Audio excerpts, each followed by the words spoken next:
Calling meeting to order. Are we recording? Are we ready? Okay. Rachel, with it? Motion to approve. Second. All right, all in favor? Aye. Aye. All right, tonight's only discussion is the reconciliation of the FY27 budget. So, Dr. Smith? All right, good afternoon, good evening, board members, and to our Stafford community. I'm here with you tonight as we need to work together to reconcile the FY27 budget. So I want to talk you through that, also share my recommendations on how we might get there with cutting an additional 1.1 million. So just anytime, as we've talked about this budget and anytime making decisions, want to frame it in our budget priorities. The budget priorities that you adopted this year really focused on attracting and retaining high-quality staff. We know that our educators are the bedrock of everything that we do, and we need to make sure we have high-quality staff across the board to really do this important work. It also focused on securing the necessary resources so that we make sure that our staff have the resources needed to improve and that we can continue to get better in this work. And then, really making sure that we have maintained safe facilities to provide our kids with classroom learning environments so they can feel safe, they can feel supported, so they can learn each and every day.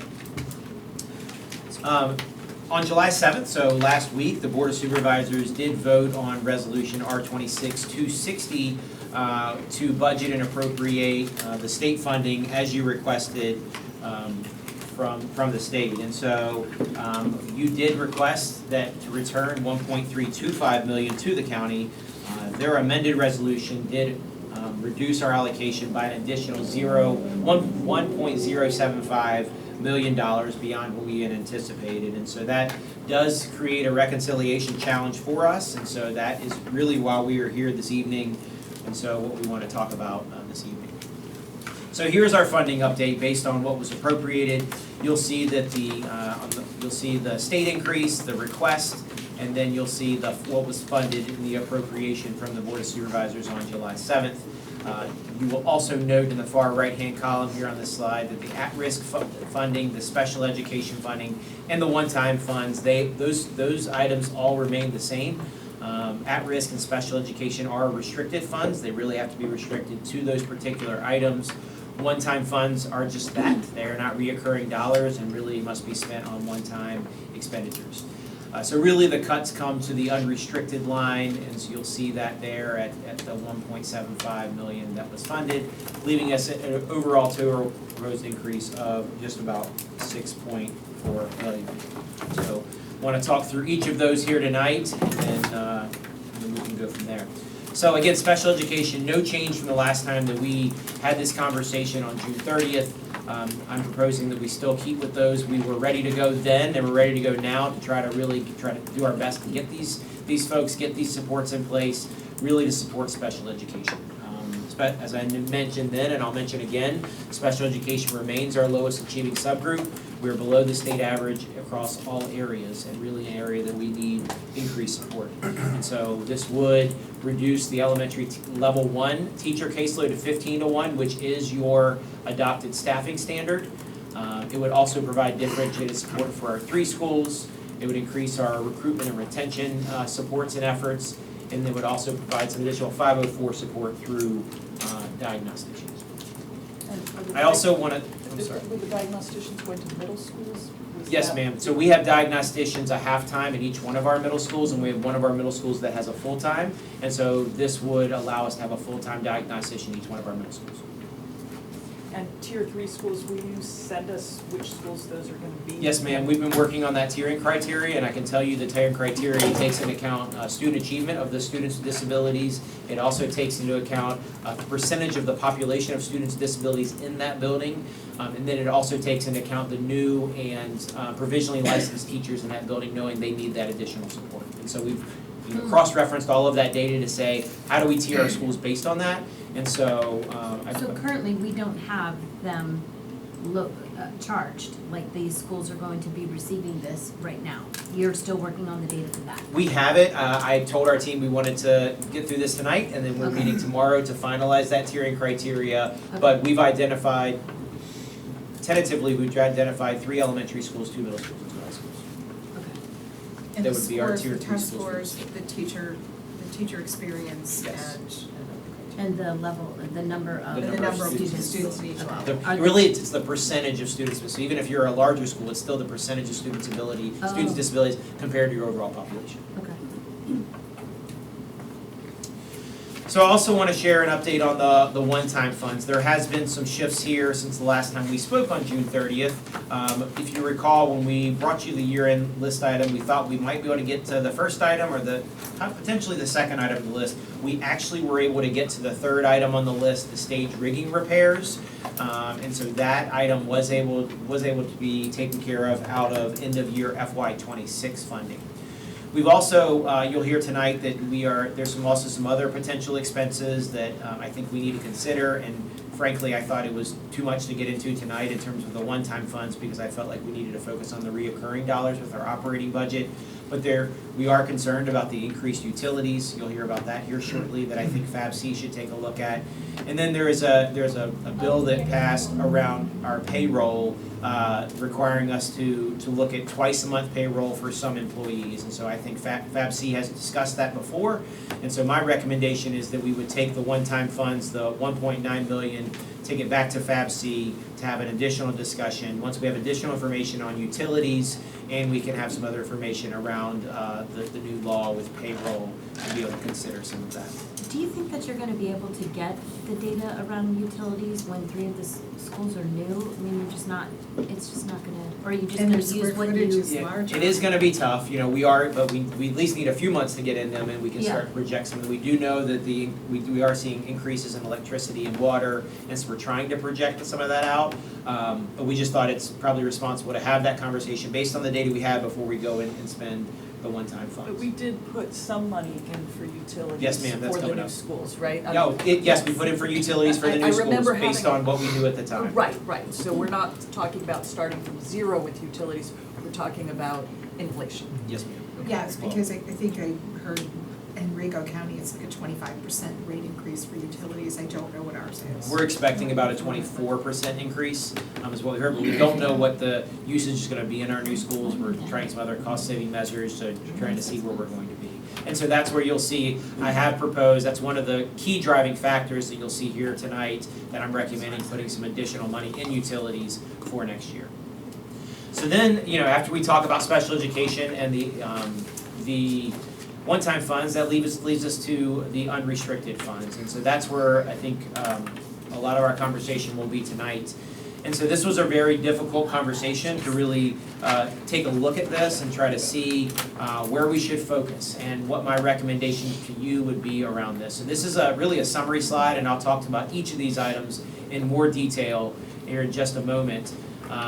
But you'll see on this slide, you'll see the June 30th request, where you were at on July 14th, and then my final recommendation to you this evening.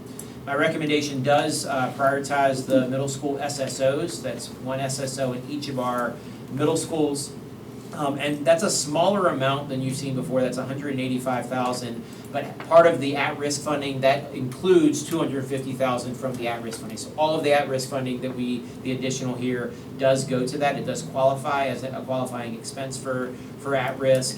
And so, I'll explain a little bit more about it in that second. It does still preserve textbooks, and I'll talk about the updated standards and really the needs for those.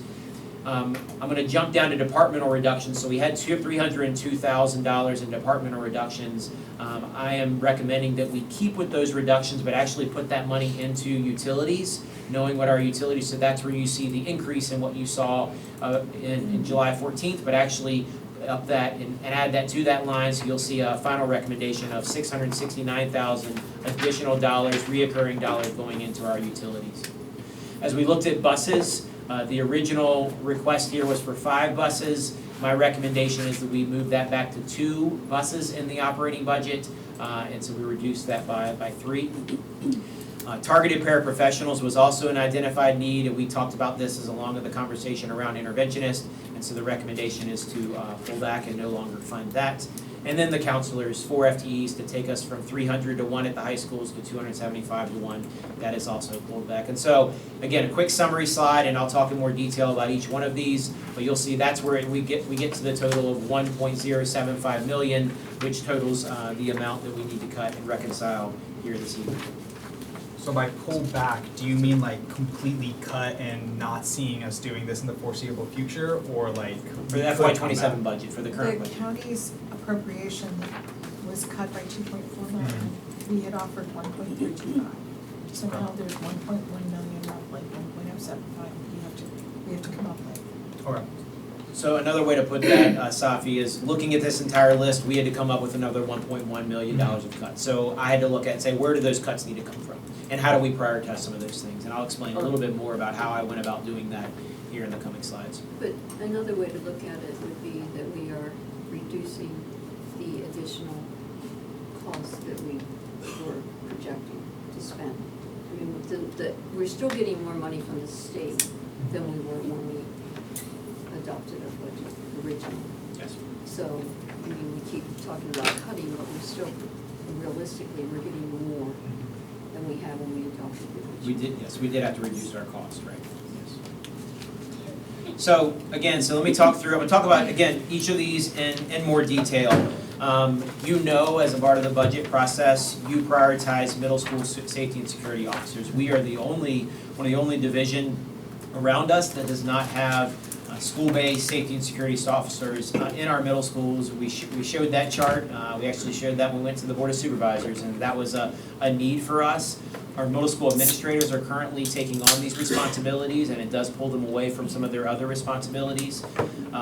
We do have SROs in our middle schools. However, they are frequently pulled. They're the first to be pulled if there's a need at the high school, if there's an absence at the high school, if there's a need in an elementary school. And so this is a vulnerable area for us, and an area that I felt we needed support here to make sure that we can provide this safety and security support. We talk about safety and security as our #1 priority, and so that's why you see this recommended to remain in the budget for the upcoming year. And our It is- SROs are not, like, we have them in the high school, but our middle schools, if you go on the sheriff's website, you will see that a person's name is likely in 3 places when there's a middle school and 2 elementary schools. So again, when you're talking about pulling, it's not even just from the middle school, it's also 2 elementary schools. Yes, ma'am, that's right. High school and its elementary need support. And just There- from speaking to AP, our principals at the middle schools, the SSOs is something that they have a separate benefit.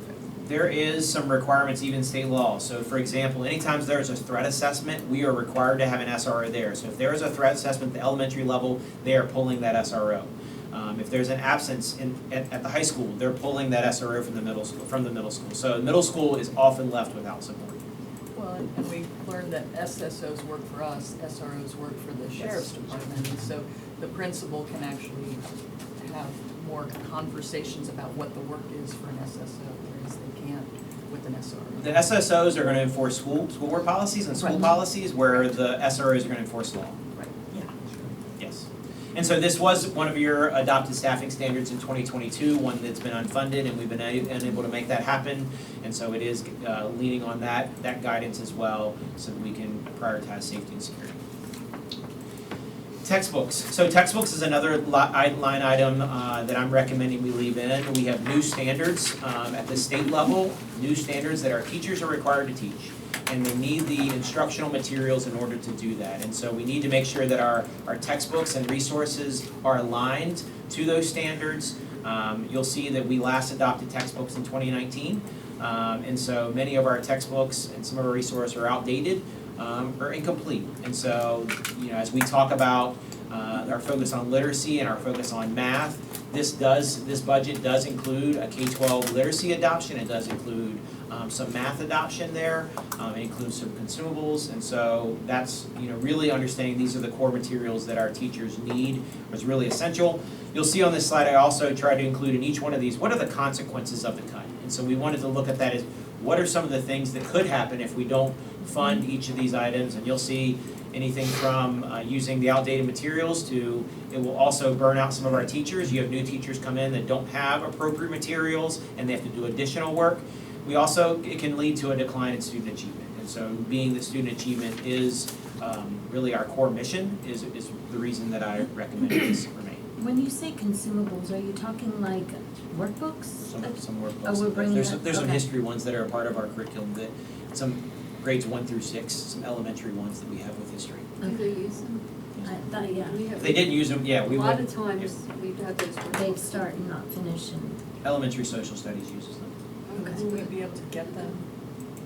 I mean, are we trying to get them by the start of the school year, or are we just trying to So get this them? includes us for getting them, we're going through the adoption, for the consumables, yes. For the other ones, this is our adoption year, so it builds in funding this year for us to, you'll see on one of your upcoming agendas, we wanna appoint a committee that's gonna, the appointing of teachers to look at that to start the adoption process for K-12 literacy and for math. And so we would go through that process this year. You usually in the winter or spring is when you would make the final vote on that. After we put it out for public review, you would make the final vote so we could start next year with So those these are ones. not for this year, these are for. Correct, yes Next ma'am. year, 27. But the funds need to be The funds- spent Yeah, this yeah. year. No, Yes. I They're got it, here I'm next just, year. I'm just. that Absolutely, was we've gotta just- have it this year in order Yeah. to do that. Absolutely.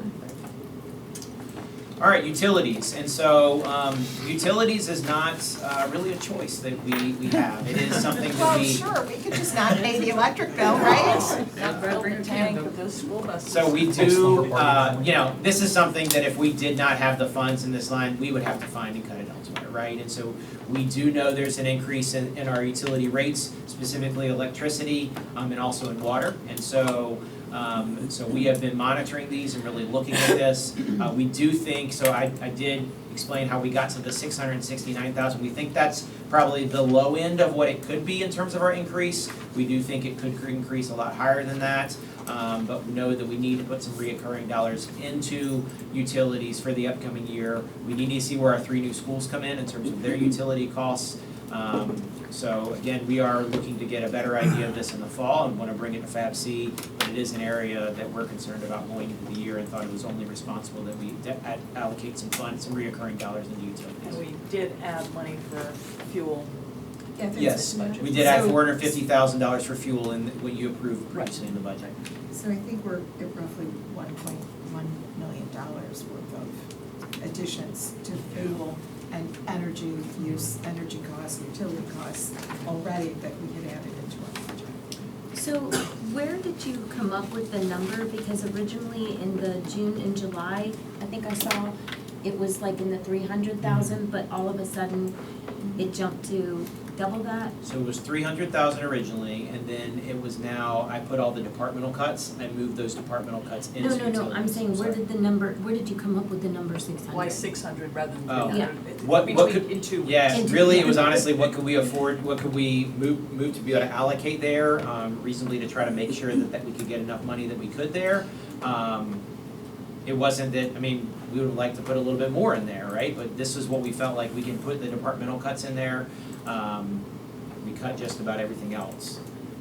I don't know, Okay. Carter, I was did you have just any? tr- I was just Carter trying to really see, helped us to look at some Like, other was there a Jason. formulation or? Why the 678? Now, In Just 2 what we weeks. needed to balance based on like what we could take from other things and the priorities, okay. when we went through what you all So we were already trying to knew that the achieve. utility costs were gonna be up, but we hadn't Yes. appropriated the money, is Yeah. what I'm trying to So, say. well, and I think this percentage is is not a typical percent that it would jump as well, I think in No, we previous had conversations budgeted, I we had think, had. 8%, Yeah. I think was Right, based which is on- more a yeah. typical thing, and then we found out that it was gonna be a lot more. So I don't know that we found out because we haven't got that. We got there, but we definitely put more there, and that's what I was just trying to figure out. Like, what was the impetus about? Because we've now Switching learned that that. the rates are going up higher than we anticipated. It's my understanding that every year we hear there's a range that it's gonna go up, and I think it was 10 to 35. I don't wanna quote, but and usually it's on the low side, right? It's usually on the 8 to 10%, and so that's what we budgeted. We're now hearing that it's gonna come in higher and around 24%, and so that's when we're hearing that now, and that's what required us to, or Do we have really a just number, put as do we much have as a we number could. that we expect it to be for the increase? I mean, I understand the money there is what's available, but did we come up with a number that, you know, would be higher than that? we I mean, were. that would be helpful to know so that we can keep in mind, we need to find some extra money somewhere else along the line. So that's where I'm saying, we feel like to give you an accurate number, we need to see how our buildings are performing and we need to get into the year a couple of months. We do think, I mean, that you know, we think that it could be up a lot more than that, but if you have a good number to work with, we feel like we need to get into the year a few months to see what that's going to be. We do think it could be, I mean, it could be it could be $1.5 million. It could be more than that, depends on how it comes in, but $1.5 million higher? With the 600.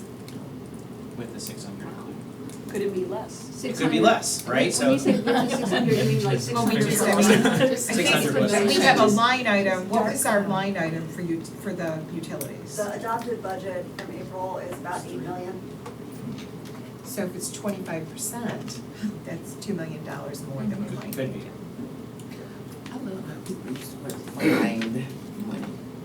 No, what do you mean, I'd love to find money. All right. So again, this sorry. is an expense that we're going to incur, and so just Right. trying to find, we need to start putting some money towards this and knowing that's a need, so. That 8 million was with an expectation of an 8% Correct, increase? correct, Okay, so yes. 25% more would actually, it would be A little bit less, yes. I just wanna verify that, correct? It was until the very end of the year, like we were actually like under budget with utilities. So and the adopted budget, the only thing that we looked at usage from this year and like projected it and thought that so the base budget stayed the same and we added the 3 new schools.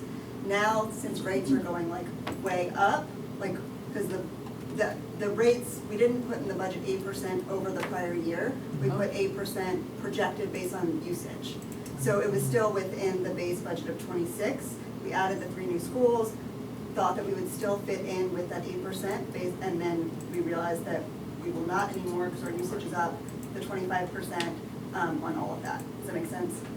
So the 3 new schools were not part of that 8 million budget? They were in the 8 million. That's the only change in from Okay. 26 to 27 was adding the 3 new schools. So we- Because the 8% we thought could have been absorbed originally when we started working on this in the fall of last year, thought that our usage would fall in line even with the 8%.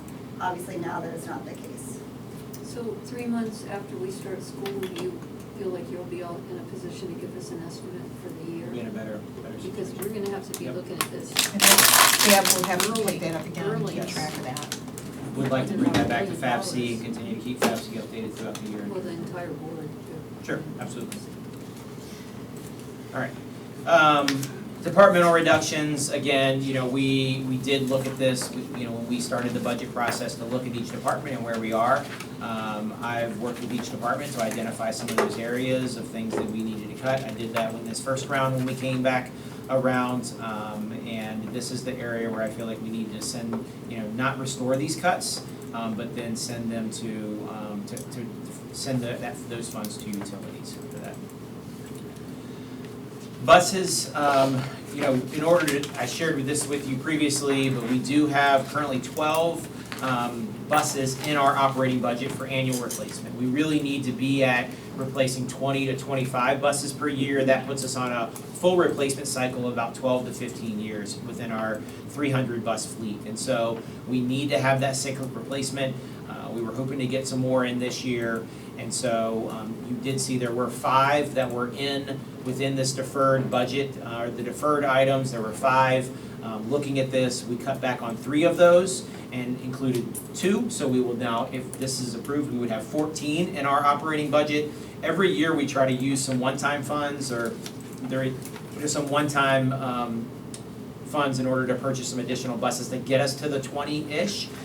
So each year it's difficult to try to patch or Band-Aid this, but that's really where we need to be. And you'll see some of the consequences. It is our buses breaking down.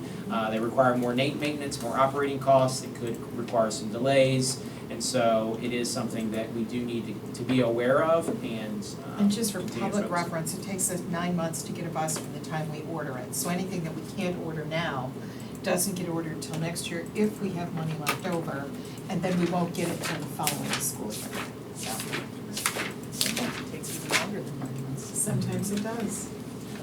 All right, targeted paraprofessionals. So we discussed targeted paraprofessionals as a part of the conversation in the budget around interventionists. And if you recall, interventionist was a top priority of our elementary principals in our elementary schools. You found a way to fund that and keep it budget neutral by eliminating 38 paraprofessional positions that were tied to this and funding 19 elementary interventionists.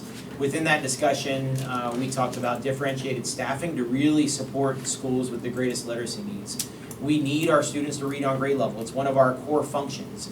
And so wanted to provide that support. So that was included in these deferred items, that we would add 10 targeted professionals, paraprofessionals at schools with the greatest literacy needs, which we identify with those with more than 300 students. And you'll see that without this, we do reduce opportunities for students to have the reading growth and read to those grade level expectations. It does limit the capacity and targeted support that's required under the Virginia Literacy Act. And so this was really tough because we prioritized really our core mission around teaching students to read, but then we also prioritize safety and security, right? And so this was a really tough decision, but where I landed and my recommendation is around making sure that we prioritize safety and security. And it hurts my heart to cut with helping our students read, but that's where I felt like we needed to be, and that's where I landed in terms of my recommendation to you.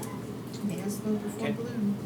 Could schools use Title I funds for that if they? If they're a Title I school and they've identified that for Title I support, We they have a could. lot of Title I schools, so. I'm concerned that we spend a lot of questions on utilities and we kind of brush past some of these other things that really impact our kids. Like, we're Well- just like, okay, we're gonna lose these targeted paraprofessionals, but utilities, let's really get in the weeds about paying a water bill. Well, or a- here's the other thing that I think about this though, is that the interventionists that we actually, supported putting in the schools, they work, and correct me if I'm wrong, these interventionists work with a reading specialist, and the reading specialist also has paras, correct? Reading specialist does not have paras. Who works in the reading center? The reading center? I mean, Yeah, 'cause So they when- push in and they work to support students in small groups. Right, And so the way you've allocated staffing is that you have the only general ed paraprofessionals that you have allocated with your staffing standard is it's based on the number of gen ed sections that they have. mhm, And so you were allocating one paraprofessional for every 5 sections, I believe that's what it was. And so what you did in this budget in order to accommodate that was really focus it on K3 instead of K5. So you do allocate one paraprofessional for schools, and principals and schools use it as they see fit. right. General ed for every 5 general ed sections, every classrooms. Okay, so I still think though that with Title I funding, they can choose to get the support that they need in their building. The interventionists, part of the advantage of the testing that we do with the DIBELS versus using the VLA is we get better reading plans, better information for the teachers and the professionals in the building to use. This was not discussed when we started our conversation in November regarding our budget priorities. This only came after the state gave us their budget. So I feel like we didn't take it away because it was never part of our conversation that we've been having since November. Doesn't mean it's not needed. Yeah, we just realized that how important paraprofessionals were. Kind of open up a little bit. I'm dyslexic, so in elementary school I was really, really bad at reading. I was put in one of those small groups, and God did it help. Well, I still can't, like, reading's still hard for sure, but it's way, way better now that I was in that small group. And we'll still have those. Yeah. I And we'll think still have too those. that they serve different functions, like the reading specialist has a role, and then the interventionist has a role in trying to develop the reading plans. And then the paraprofessionals are the ones that help implement the reading plan and go into the classroom and make sure the students are doing it. So I think it's the question of, you know, there's a lot of things that we would like to add to our budget that we don't, simply because we never anticipate that we're going to have the funds to do it. But, and the other thing, like you said, the VALS test doesn't really do much for us. Doesn't help us. But the DIBELS test gives us a lot of diagnostic tools. Yes. So there are things that we do need to address that hopefully we can do when we go to Richmond. But I think that we have to understand the differentiation of labor and how they function to help our students learn to read, because getting them reading by grade level, by 3rd grade is critical, because they almost never catch up if they're not. And I can share with you, I had a conversation with our elementary department early on in the budget process, and, you know, knowing that, you know, it could be a tough budget year, how do we try to afford this, how do we make it budget neutral? And I talked to them about this, and they said, no, actually, we need the interventionist and we need to keep our 2 paraprofessionals. we weren't able to do that and make it budget, you know, and work within this year's budget, and so, but we did have that conversation, and they were looking at that to see, but. And I understand everybody's opinion, my observation was just that Yes. there was a bunch of questions about utilities. However, the teachers will make it work. And that's kind of the observation. But you can ask questions too. Oh, yeah, no, absolutely, absolutely, absolutely. It's I just think an it was just a little observation. bit clearer, that's it, maybe that's why, Yeah. a little bit easier to understand the way it was explained, I think. That's it. And my questions about utilities were, you know, what is the ultimate bottom line? And the answer is we don't have that bottom line.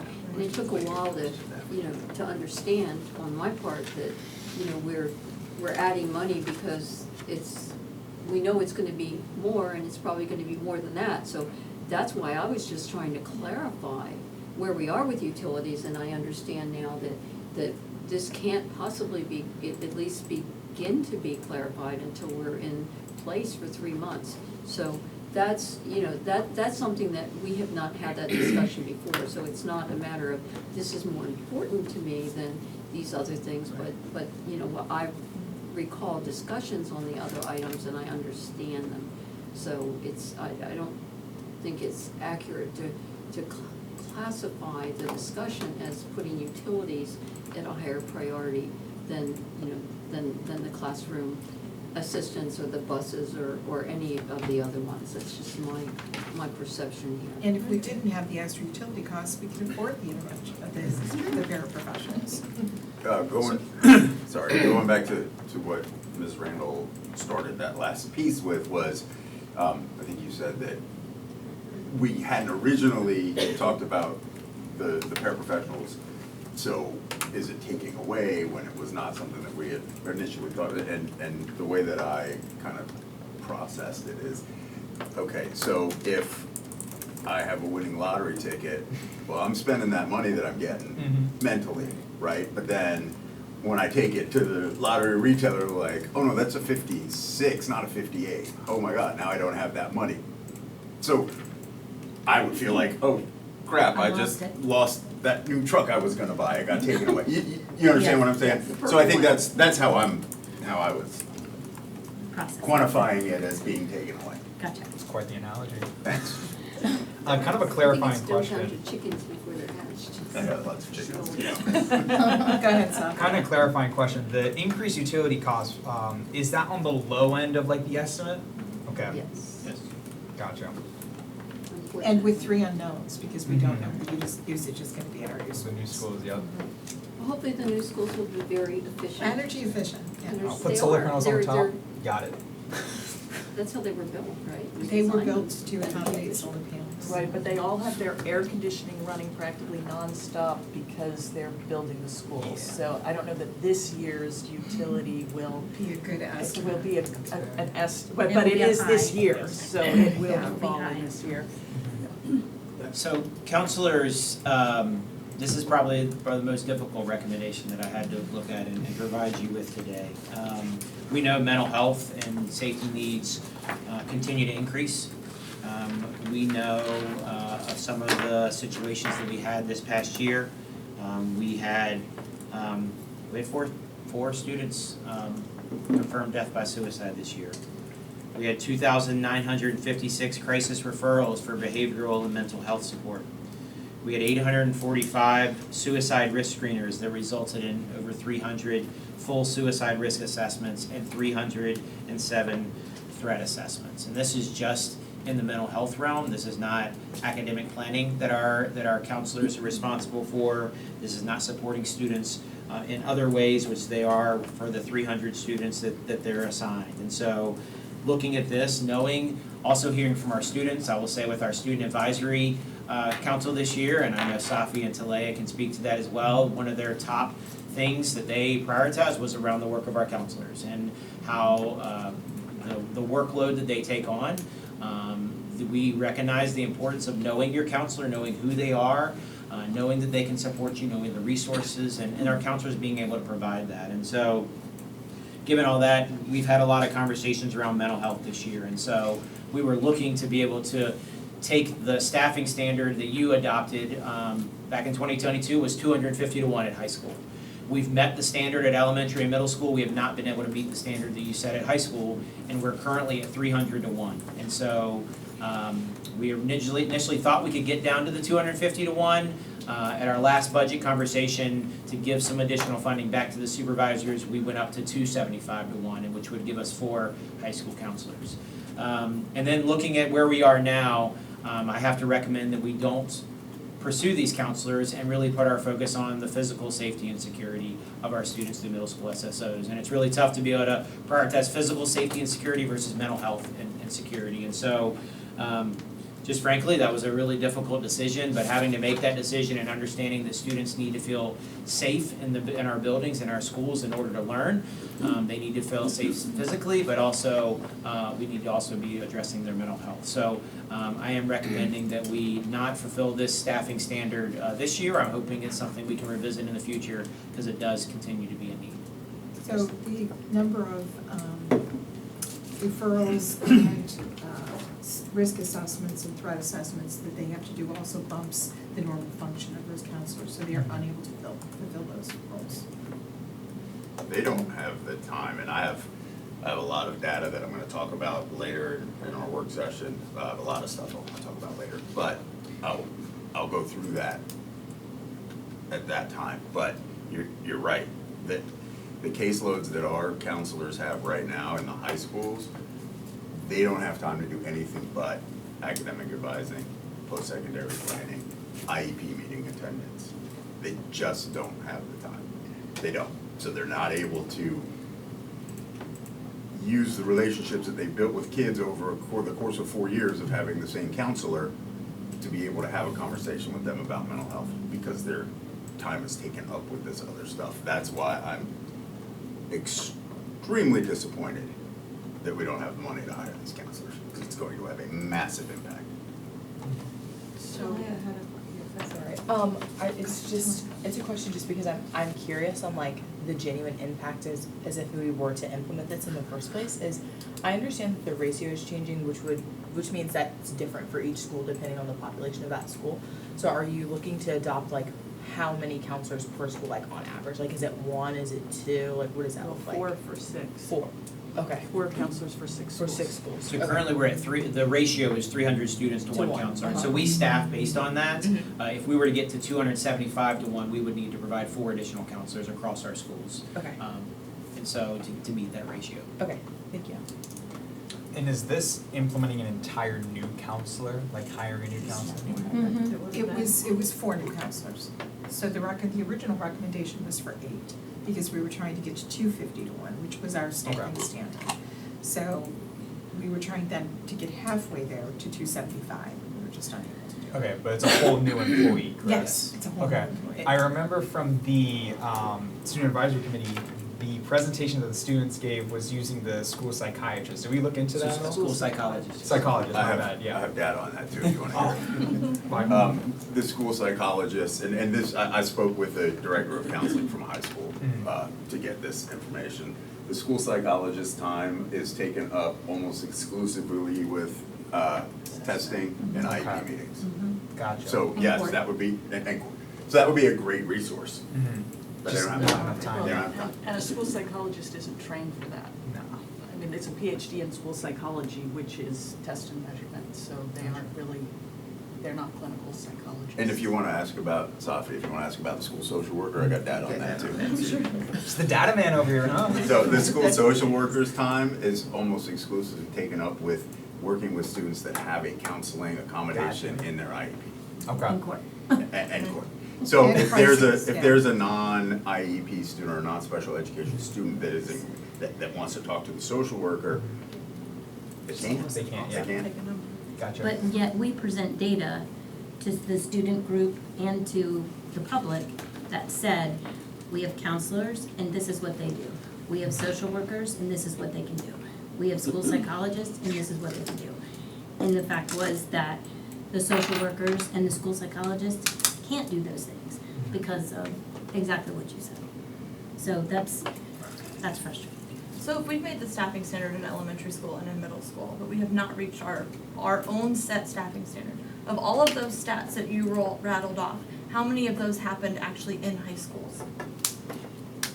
most of them? Most of them. So basically where our highest need is, we are still not reaching What our is the staffing cycle. standard for elementary and for middle? 300. Is it 300, 325? One's I think elementary is 325 to 1, and I think that middle school is 300 to 1, but they're gonna check me to make sure, see if I'm right. And in high school, 251 at the high school level is ASCA, the American Association for School Counselors, that's what they recommend. And so, I mean, I'm sure that's probably where you got that from, when you adopted it. I had But just recalled that it was, the ratio was higher at elementary Yeah, I think it's and 325. middle 325. rather than. 325 for elementary, The adopted standard was 325, 300, and then 250, which we haven't obviously. yes. But in Our high elementary, school, hold on one second, our elementary counselors aren't doing college No, I just, things just, and all that just, other yeah. career and prep that's stuff. that's what I was gonna say, our high school counselors have We Or did that a on much 301. wider variety of things they have to do, because Absolutely. The state requires an academic and career plan for students beginning in middle school through high school that has to be updated annually. And so that's one of the things they spend their time doing, academic. In middle and high. If we're not able to do anything this year, then we should put this at the top of discussion. A priority. When Well, we I talk think about when we budget do our priorities. priorities, We yes. did. Just for discussion purposes. And we should be looking at the 8 rather than the 4. Well, and So I we can get appreciated to the end of year programming that we got on the counseling and the mental health piece and everything, and the goals on the back that shared administratively and staff and students some goals. And I think we should take those to retreat when we make our goals. I would also like to know what the numbers for Hazel Health, and if we're seeing an increase in the number of families that are taking advantage of the opportunity. Because I think we need to really promote that as something that is available. Absolutely. I have a question now that Hazel Health actually got brought up. So if, just hypothetically speaking, if a student was to go and speak with their counselor and, you know, express emotions, whatever that looks like, are we directing counselors to then direct students to use the Hazel Health platform? Like, what does that like look like as far as promotional wise, like in the counseling department? Are we saying like, you know, you've Or talked to even Hope me, Squad. right? Like I'm a Hope Squad member. Like you've talked to me, now let's go and talk to someone online that Some you AI yeah, like you don't really Well, you don't not know that. or like you understand like that But could be parents awful. have to be involved in Yeah, that. agreed. But what I'm saying is like, are we promoting that to students? Are we suggesting that to them or? So with what we are doing is equipping our counselors because they know our kids in each situation. So the kids can, as the counselors know, the kids can say, for this kid, you know, I know that based on what they have going on and what, I might recommend that because they want some, the parents maybe have asked for some outside of school counseling. Because remember, telehealth is all outside of the school day, right? So depending on what them and their parents might need or might want, then they can recommend that. It might be they recommend a peer mentor or some other things, or maybe they recommend to have them in a small group setting. So it's hard to say because we're equipping our counselors with the tools and resources so they can decide and help to support the students based on their needs. Okay. So I see Ann behind me too. I know, I You was wanna add to looking that? like, Sorry. yes? Yeah, no, I think, just like you said, they know their families, and if they do think that the student needs more, then they'll reach out to the family and have a conversation with the family. Okay. And we're happy to keep you updated on the telehealth numbers as we get those and see. Well, and it'll be interesting to see what happens with the agency that's gonna find special ed students for us, because that amount of money is about the same amount of money as the counselors. So it'll be interesting to see if they actually find us people, and if the people they find us stick around. Right. And if not, then perhaps the following year, we might wanna rethink spending the money on an agency. Yeah, we would have to see that because that is designated for special I- education, but yeah. But if our counselors are actually doing a lot of work with the special ed population, could we not consider using some of that special targeted money to provide additional Special resources that would services take for some kids. of the burden off the counselors so they would have more time? I mean, it wouldn't It's change possible. We'd have to really change the justify it, ratio, but it's something to think about because we're gonna tell the agency to hire, you know, these licensed professionals. But if we could, you know, target some for high school, now granted, it would have to be, you know, within the parameters of the grant, but it seems as though if they're spending, and from what I understand, Mr. Reagan was saying, they're spending a lot of time on, you know, the IEPs and the, you know, the other special ed related issues, that if we could use some of that 500,000 that we're targeted for some of that, then that might free up some counselor time. So it's something, there's always gonna be, you know, trade-offs, but something to consider, if that is the priority. Social workers are the ones, I think that Mr. Reagan said, are working with students that have counseling in the Outside of the IEP meetings. I know As part of their services, Yeah, that's not I'm sorry, I school thought you said counselors. the counselors were No, working with sometimes, IEP. sometimes counselors will get called into an Oh, IEP yeah. meeting. It depends on the student, it depends on the circumstances of the situation. Psychologists do all of the testing, and then they're in the triennial meetings, every 3 years when they get reevaluated for continuing special ed services. So, it's a lot. Mm-hmm. When it comes to IEP meetings, there's a lot. The of counselors aren't time. required members of the IEP, so Correct. it's only as needed. But to the extent that the counselors are now involved in activities that could be directly related to special ed, and if we have the money to help with special ed, if we could apply some of that to tasks that the counselors were, you know, engaged in, then that would free up some of their time to try to spread it around for the other ones. It wouldn't change the ratios, but it could change the workload. I'm not suggesting we do it, but I'm suggesting we consider it, because if that is a resources, I mean, we have discretion to use those resources within the parameters, which is special ed, right? Is there anything more defining than the special ed? It's complicated, but I would also say that they would have to like very specifically track like their time and like so the reporting around that would be. No, I'm saying that we give resources so that counselors don't have to do those certain things. I don't know, you know more about what the counselors are doing, you know, all day. I know they're pretty much, you know, doing anything the kids need them, you know, to do A to lot. meet their needs. I mean, how long is the advising period each year? And what I mean is, every student that's not graduating needs to come in to meet with the counselor and go over their classes and what classes they need to take next year and what elective options they have. And this elective is not available because they're in capacity and you were too late to sign up. So now we have to look at this elective. They have to meet with 300 or whatever students and go through those hoops every year. How long, like, is it 2 months, 3 months, like how much? It's a couple months they start. Okay, so we're talking about 2 to 3 months of their 9 months with students is already pulled, just for next year's schedule. Then December through February. Right, then you gotta talk about, they gotta meet with seniors and talk about, post-secondary options, are you going to college, military, trade school, workforce, like, there's just no time, there's no time. And it's And such it's a, unfortunate, because the relationships, the relationships that these counselors build with these kids makes them a trusted person. And so if they are in crisis, that's the person they should go to. And if we could have hired 4 more counselors, that would have helped. But we don't have that money anymore.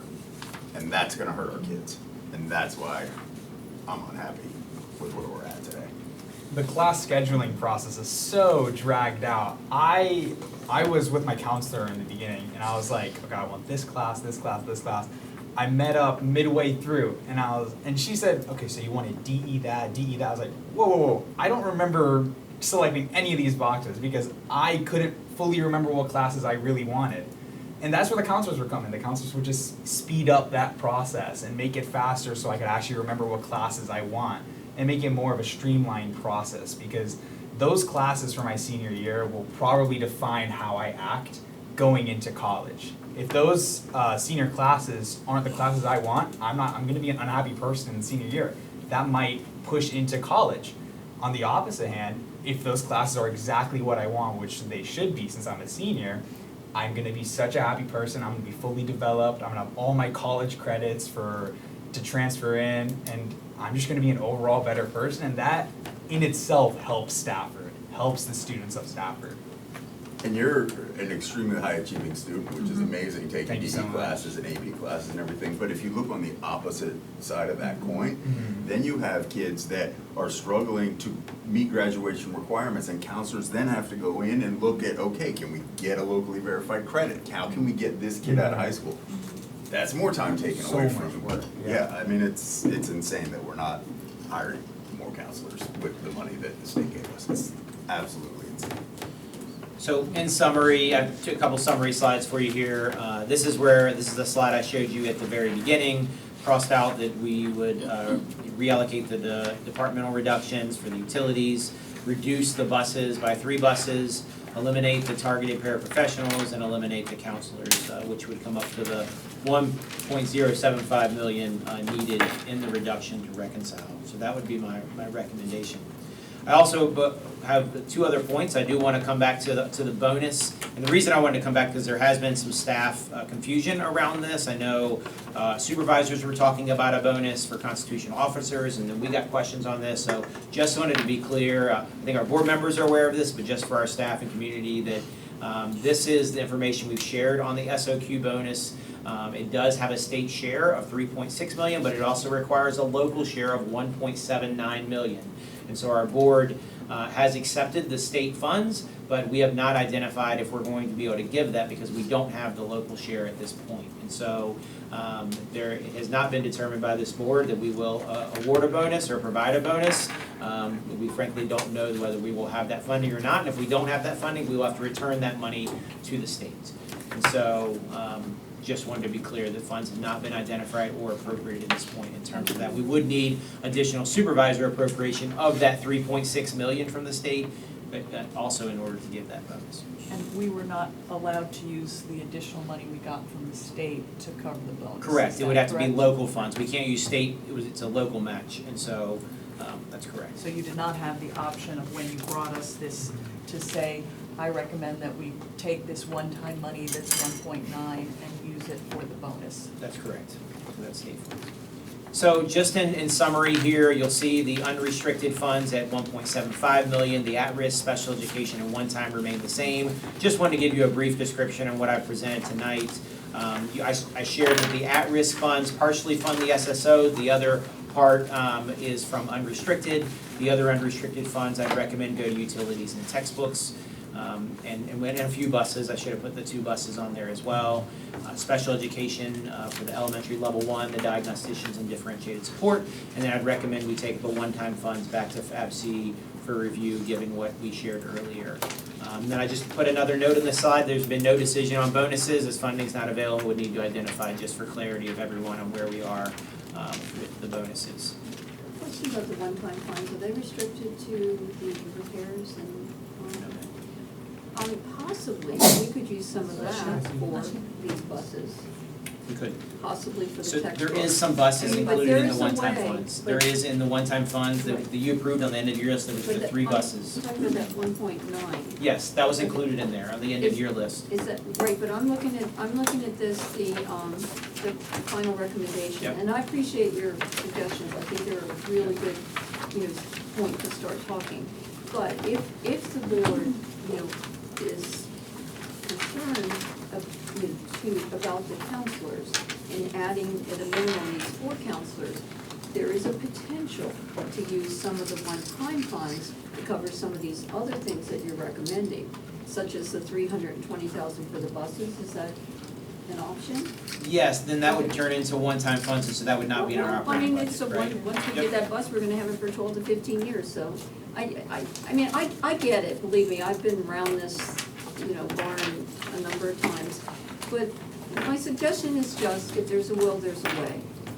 I mean, there is money, it's a set amount, so if we're going to do something, we have to cut back something else. We can't have it all.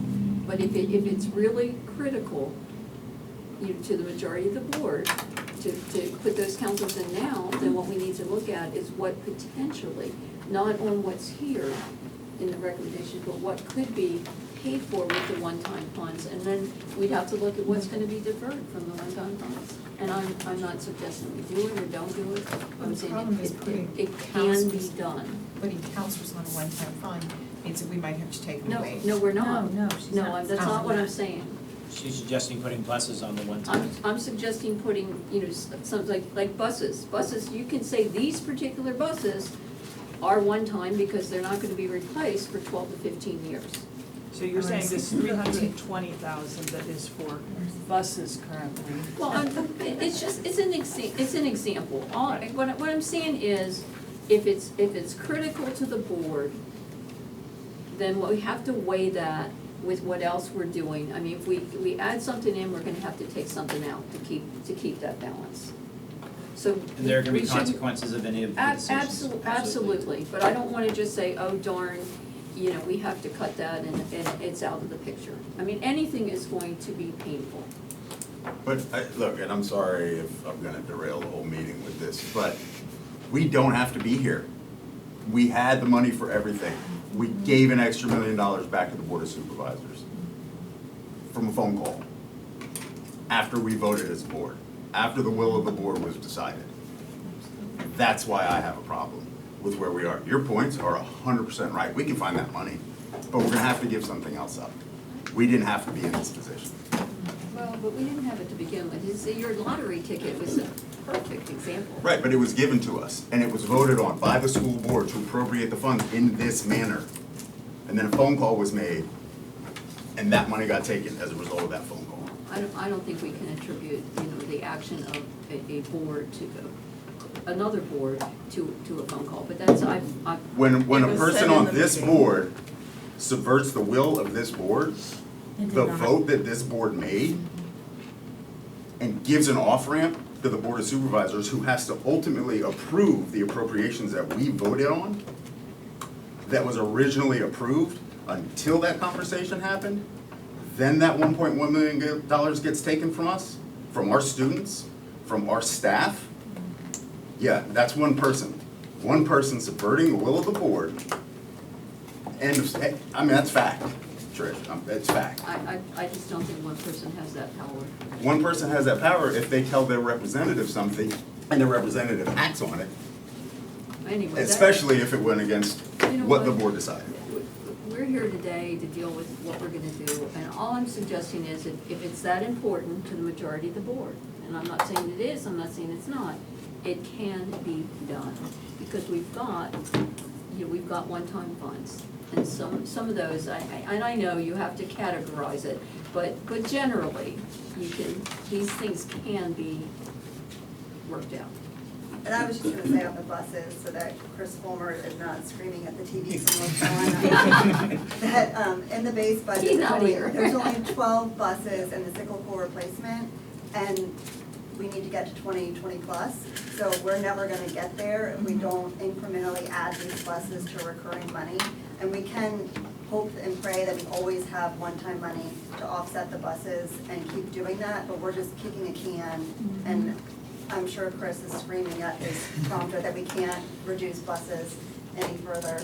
But I'm not suggesting but, we reduce buses, no. I'm just saying we pay them from another category. Yeah, yes, but building up the cyclical replacement from 12 up to 20 plus is Hey, important. we're at 12. Yeah. We weren't always at 12. Yes, we gotta keep But going. it doesn't mean that just because we're a little bit better than we used to be, doesn't mean we're like, okay, it's great now. Like, we still have to strive, and you need to have that set into your budget, just like any other expense. I know I'm gonna need to buy groceries every single month. We're gonna need to buy buses every single year. So we need to have that amount in there with inflation. So I think what they're trying to say is we're trying to get to the amount that we actually need so that we're not constantly having to go with those one-time funds or the end-of-year funds, which get budgeted so close.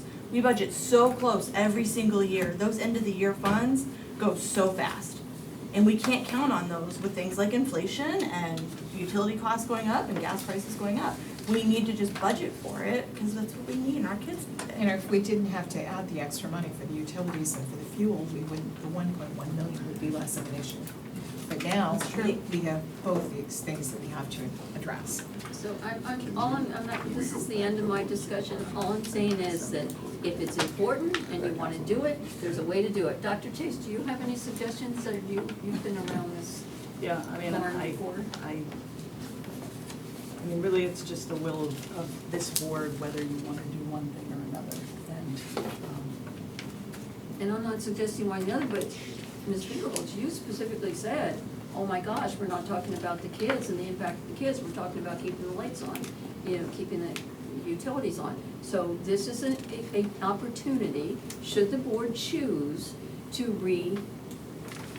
reallocate Well, what we thought. unfortunately, we have to keep the lights on and we have to get them to school. So the question is, where could we take another $435,000 from in order to pay for the 4 counselors that's in our recurring funds, that's not allocated to something else that we need? Can we go back to the Board of Supervisors with our data on counselors and ask them to appropriate that $430,000 back to us?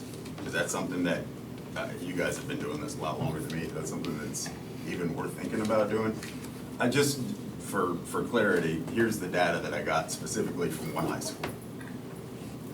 During the 2025-26 school year, this school recorded 5,689 student sign-ins to the guidance office. 820 of those were walk-ins, 606 of those were social emotional visits. Dr. Smith already talked about division-wide. There were 2,956 crisis referrals for behavioral or mental health support, 845 suicide risk screeners, 315 full suicide risk assessments, and 307 threat assessments. And then we had, the worst part is 4 confirmed suicides of our students during the school year. Every counselor helps. We need as much support for these kids as we can get. So if that means going back to the Board of Supervisors and explaining this data, sharing this data with them, so they understand the significance of what was taken away by us not being able to fund the extra 4 counselors, is it worth doing it?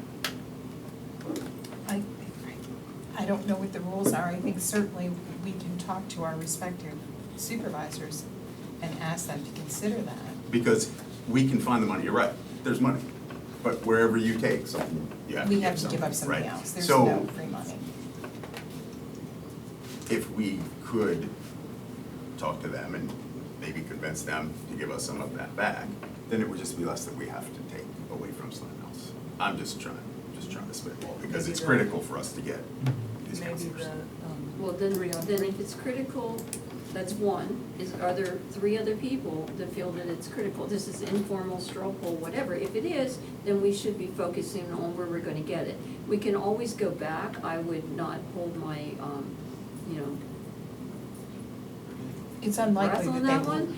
But at award this it. point, we need to make this decision now so we could have the people in place, when school starts, if we can even recruit them. The So I counselors would are su- I already would in a support you pipeline on though, that. correct? I would support you, so that could be You number 2. already have set They it were, we were ready to offer positions, we had folks in the hopper, Right. I think as I talked to HR this morning, we don't believe that, they're not all still there, and so I see we already have 332 for additional buses in the one-time money. So Those we're are already, one-time buses. we're already getting, which buses are Those are they? just one time.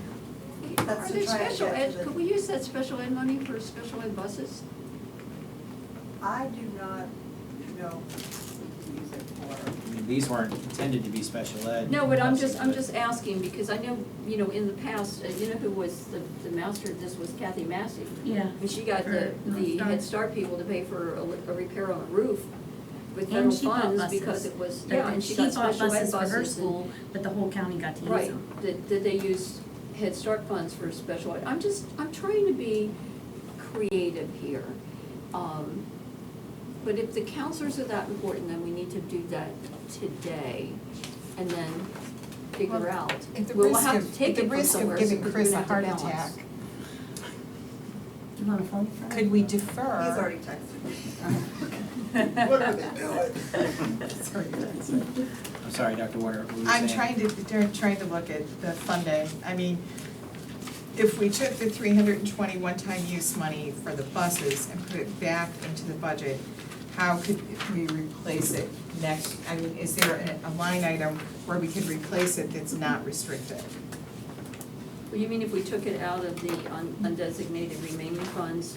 The and- one-time and- funds. It's if we took the 320 out of the one-time funds. Yeah, we'd have to take something out So of we'd the have to take one-time- something We'd out. have to take something out of the one-time funds, but that may be less painful and less of an impact on the students than And then not try to having find the houses. money next year. So are the Well, textbooks? when we do are- our are budget the- priorities, we're gonna be Textbooks. relooking at all of this. We're Are gonna the be looking at textbooks other- one time or the Which is all textbooks? The safety and textbooks security. are recurring, and we did look at potentially using one-time funds for textbooks, but if we look at the actual like textbooks implementation, we also planned for FY '28, we would just need to add it.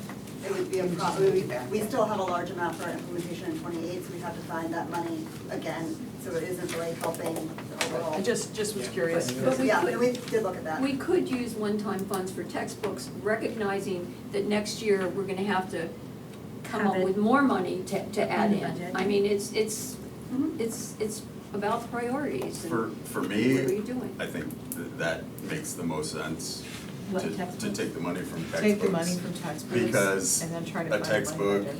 won't stop a suicide, and I'm tired of our kids dying. I'm tired of it. Well, I'm it's, tired of them not having the resources to help them work through it, or be identified, and even be in a position where they feel that way. So we wanna take 435,000 out of textbooks and put it into the counselors, and then try to replace that money at a later date. That's just my suggestion. what we have to do, what we have to 430 do is to look at the one-time money into and see textbooks. how we're gonna take out Yes. 435,000. That's the first thing, Yeah. because that has to be cut by 435, and then we Will go that back allow us to and see purchase what, the textbooks that then we we can need for decide this what we year? can, add to Will it. that allow us to purchase the Yes, textbooks? it's on page 6. It's the So one-time everybody needs to funds. talk one at a time so that staff can hear Yeah, and sorry. you can hear. Yeah. And Sorry. people online can hear. Okay, so, So like, can I go first? Oh, I'm not She's in the charge, chair. I'm just Sorry. So let's talk about the amount of money we need from the textbook fund for this year's purchase. Is that's recurring funds, correct? What was The it? textbook for the next 3 years? We need So we have this amount. $575,000 that was 575,000. deferred out of the textbooks. And that's what we were doing for this year's purchase? Or- The purchase was more than that, that's what we deferred because we were able to defer as a part of your process earlier, you deferred $575,000 of that. So yes, that's what's in deferred. So that's what we need though, for all the textbooks for this For the year's remaining purchase? For the remaining So not if, adopted. if we're gonna fund textbooks, then we're looking at taking money out of the one-time.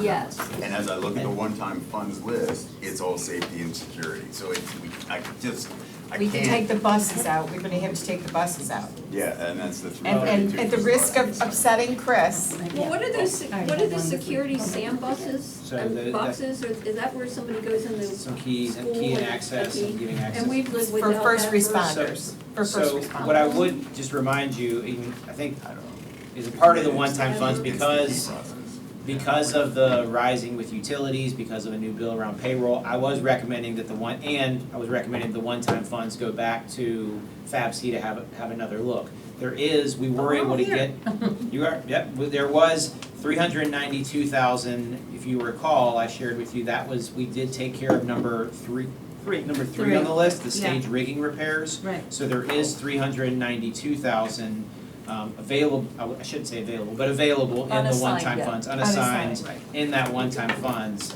And that almost covers the amount we need. Okay, subtract that from 435, and you come up with what, 40-some, 40?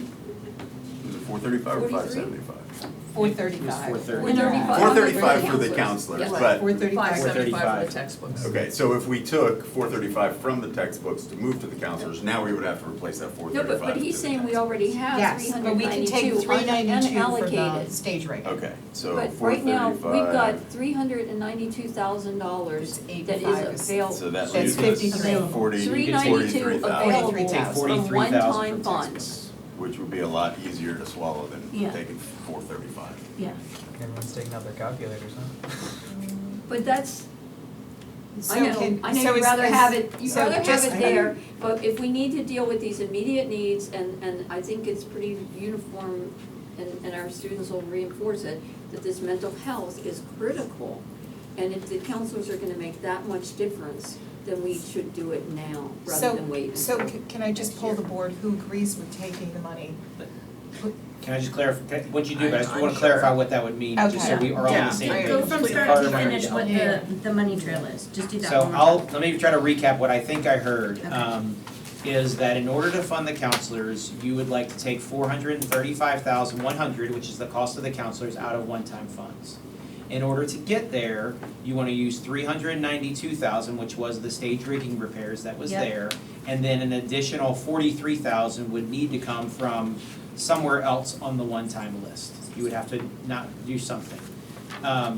it would come from the textbooks. Or it could come from the one-time list, if these are estimates. Do we have any Or like is textbook extra an money estimate? in construction funds that is available to do some of these things? So we actually were taking the money from textbooks. You're still- that's recurring. Because that's Because it's recurring. recurring, you're still We're taking it from putting, textbooks. and we're using one-time funds to For replace the textbooks. textbook money. Yes. So we still need to find $43,000 in one-time funds to replace the last of the money we need. Because we're taking the Get the 392. Yeah, Okay, counts. so Yeah. my question is, on all this construction that we have contingency Can we just do half the funds, sandboxes or just a part of them?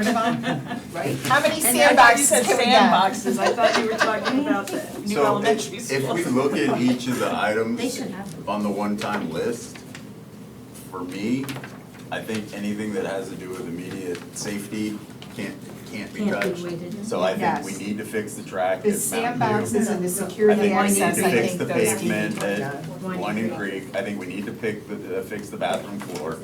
So then that leaves us with the sandboxes And security access. or security access. Or one bus. Hypothetically. Or we could take So one you bus could- out. Oh, that's true. about sand. Yes. So that's, each bus is about 100, How many buses is in this additional buses? 332?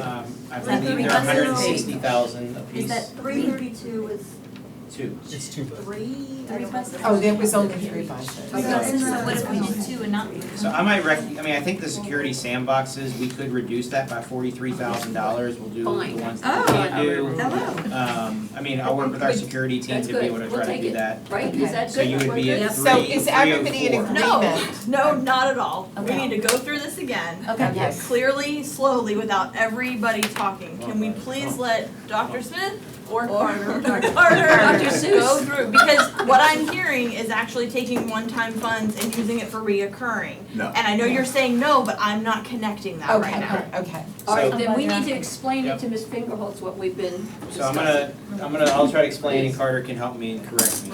Basically, you're right, in order to fund counselors, Please, you guys. in order to fund the counselors at $435,100, Yes. you would need to find reoccurring dollars. For staffing, you have to have reoccurring. Yes. And so in your, and I'm gonna go back here to the undesignated line here, you have 575,000 allocated towards textbooks.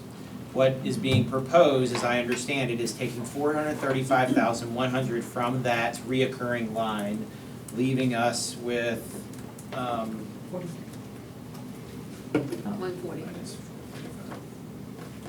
leaving us with roughly 140,000 in the reoccurring textbook line. Then, in order to cover that, to pay for those textbooks, so that would cover the counselors. In order to pay for those textbooks, you're going into the one-time funds, which I'm gonna go back here a couple slides. You're going to the one-time funds here. 392,000 of that, we were able to take care of item number 3 with last year's end-of-year funds. And so that's where that 392,000 would be targeted towards textbooks. And you would need to find another 43,000 to make up what's needed from what was taken from reoccurring funds. So the idea is that we would reduce the security sandboxes from 347,000 to 304,000 for the security sandboxes, and we would get as many schools done as we can. So that's how I understood folks were proposing that. Did you catch that? Does that Okay. match? What did Chris say? So my question then is, I'm taking a dive. was the textbook money reoccurring money? Should that be reoccurring money? should be reoccurring money. So, but We what are we're gonna have the doing, so need the we are following year. replacing reoccurring money with one-time funds, so we Yes, ma'am. are still doing that. That's Right. what this And proposal. then Kicking when the we do can. the budget next year, we will have to address it. It's a way to meet an immediate need. If you don't wanna meet the immediate need for the counselors, then leave it the way it is. It can go either way. My whole point was, if you wanna do it, there's a way to do it. It's And- not ideal, but we don't have textbooks on every year, do we, this amount? Not this amount. Because No, we this haven't is- done it this is since unusual. 2019. 2028 is projected to be high as well. Like, and so just know that this will need to be replaced. Right, we are Shortly. behind on tech, I mean, we use the free thing all the time, and the free things have gone to crap. So if they weren't already crap to start with, so we still need textbooks. And I know there's a lot of people that talk about getting off of the Chromebooks and things like that as well. And so if you're gonna get off the Chromebooks, you're gonna need textbooks. So yes, I totally understand that this is an option. There's a way to find the money everywhere, but there's a consequence every time we do. So I just want us to be clear that we are absolutely taking something from reoccurring and making it one-time funds, and then to say, oh, we'll find it again next year. But we've had a staffing standard for years, and we had the money in our hands. It was given to us by the state. And we let that go. So we Well, can't the other just, option is we may have a better chance of asking for, when we ask for appropriation next year, of getting some of that money back. I mean, hope springs eternal, right? I mean, but it's a fight we can have. It isn't, it's an opportunity. It's another option. It is another option. So we can use these one-time funds now, and then we can go back across the street and say, okay, this is what we had to cut, this is what we had to do. We need to replace that money next year, and this is what we need. I And maybe- would caution the board to count on end-of-year funds. I mean, we know there's sometimes we have some of that, sometimes we don't. I am concerned about utility costs. I think we talk about health insurance a lot. So, and those are both reoccurring dollars, so just things you need to keep in mind. And will there be money for the bonus? And will there be money for the bonus? So just out of curiosity, how many people find it a priority to fund the $435,100? Wish I could tell you. So it's pretty unanimous. Susan? Agreed. Okay. So since we do wanna do that, we have limited options. There's $2.4 million still on the table for next year that we can try to get back from the county and make that case. We may not be successful. I mean, that's just the reality. But at least if we prioritize it, those one-time those recurring funds, we may have to give up something else later. But we're also looking at efficiencies and programming and teachers, and we're just gonna have to find it. But we have more time to find it next year's budget than we do this year's budget. It's So just starting us in a bigger hole. it starts as a whole. How does this impact It's the second recurring draw. things So that it's- we're not so talking, they're we gonna have take maybe 2.4 not have next brought year up too. here? So fiscally, teacher-wise, For the timing-wise, bonus. anything, is there anything you guys are concerned about as staff with moving this money around this way that we haven't brought up here tonight? And I know this is putting you on the Well, I'll start, spot. and Carter's welcome to chime in. I think, I shared at the beginning, I think looking at a payroll system is something that we're gonna have to look at. And I shared that, I think FABC should take a look at that.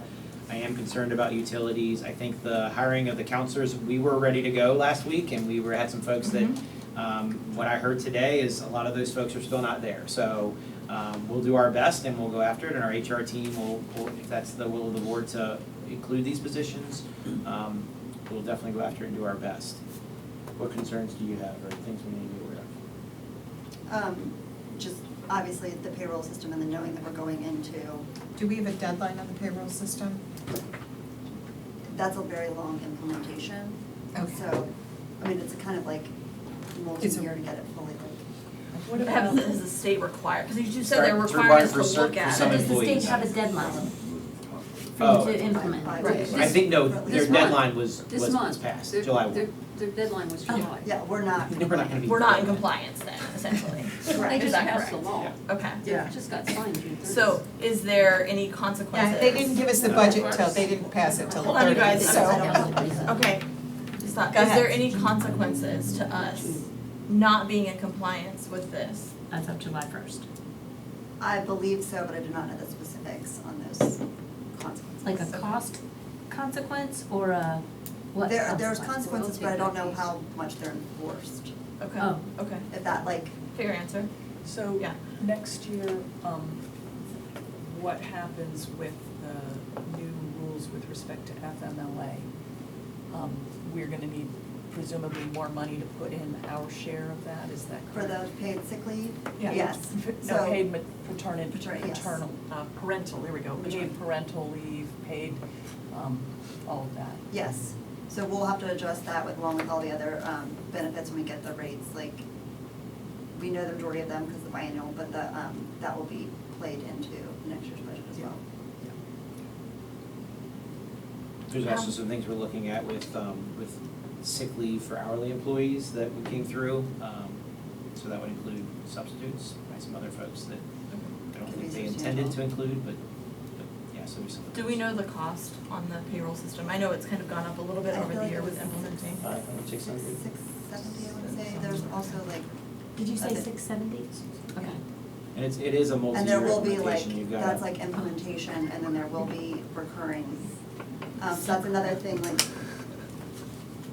one-time funds to like get it started, implement, but then you're gonna have the software recurring fees.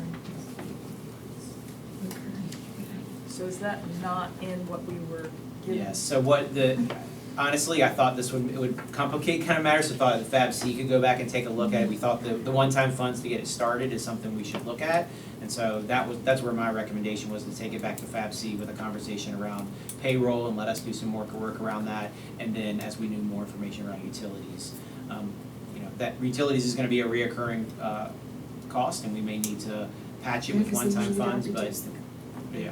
Don't reduce They them don't go after they backwards, raise them. right? So when it gets to the end of the year, close to the end of the year, and we are out of funds for our utilities, where will you find that money? Where's the likelihood, where's the place that it will be taken from? Anything, anywhere that we can. Anywhere, it yeah, is. if we have lapse in Department turnover, budgets, if we have salary other, lapse. yeah, salary We might lapse. have to put a freeze on hiring. I mean, you do what you have to do when you're faced with that crisis. And we take a No, look and I at totally with- understand that, but if we're almost self-creating a little bit of a crisis that we're aware of here, so you talked about, we need to understand the impact of when we move this money around. It's not as easy as, oh, well, there's money there, okay, let's just move it. Everything is connected. And so I want us to understand, when we end up in a meeting 7 months from now, and they're like, we need money, and be like, well, why didn't you budget for it? They can reference back to this meeting that we talked about, that this was needed and this could be impacted by these changes that we decide to make. Which I'm not saying I'm not for them, I'm just saying I wanna know All the consequences. the consequences that we can think of, because there's gonna be ones we can't. There's gonna be something that's gonna fail at a school, there's gonna be something that comes up that we just don't anticipate. So let's at least look at the things that we can anticipate. And you're right, I mean, it is never a good idea, I would never recommend to you to use one-time funds for a reoccurring expense. No. And so that's why I didn't recommend that. Now, can you do it? Yes, it does set up a potential cliff down the road. So it's something that we're gonna have to pay close attention to. Hypothetically, a one-time expense means you're gonna put it in your budget next year. That doesn't mean our budget is gonna be exactly the same next year. Our budget changes every year.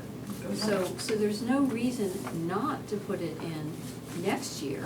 Say we did something different today because we prioritize student mental health. Well, this 1.9 in one-time funds for the state is in the FY '27 budget, it's not in the state FY '28 budget, so we're not scheduled to receive that. Right, but Right. these, what we have in here truly is, it's gonna be One one time, time yes, for ma'am. us. Yep. That doesn't mean, for example, textbooks, we could not put textbooks in our budget next year. Will it increase our budget?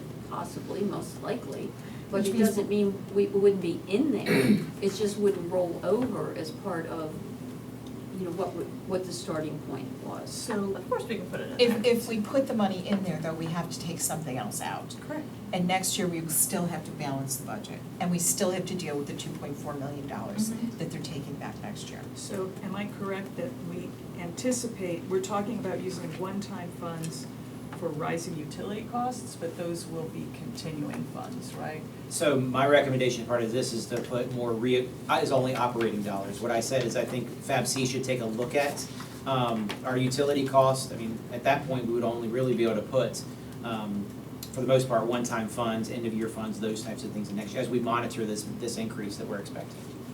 So I'm just trying to, I'm hearing what you're saying about, you have this updated recommendation to send to the Fab C, and what I sort of thought I heard you saying was that if we pull more money out of one-time funds for textbooks in order to fund counselors, that there may be an issue when it comes to this payroll system down the pike.